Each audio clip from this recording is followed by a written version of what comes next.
Bonjour, je m'appelle Chloé Lemonnier et je suis avec mon collègue Benoît Brière d'Empire Engineering pour discuter de l'éolien en mer et de ses actualités.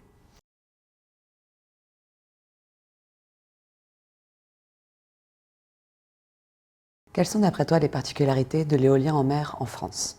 Sur les premiers projets mis en service ou en cours de construction, je pense qu'il y a des conditions de site particulières, notamment des conditions géologiques, qui ont amené les développeurs à choisir des fondations, ce qui nous intéresse tout particulièrement à Empire, un petit peu différentes de ce qui est le standard en mer du Nord. Je pense par exemple au projet de Fécamp, où il y a des fondations gravitaires qui ont été dimensionnées et construites au Havre.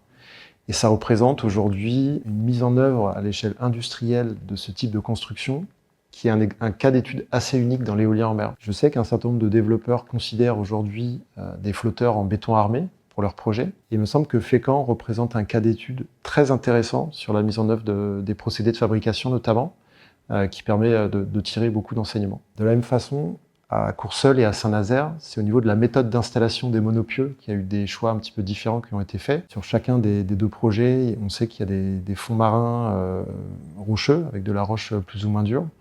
Et donc c'est une méthode dite drilled and grouted qui a été sélectionnée. De la même façon, aujourd'hui, en France, mais aussi ailleurs, et notamment en Écosse, il y a un certain nombre de projets qui ont été attribués où il y a des fonds rocheux. Et on devra installer des ancres. Et ce type de technologie, drilled and grouted, pourrait être utilisé sur ce type de projet.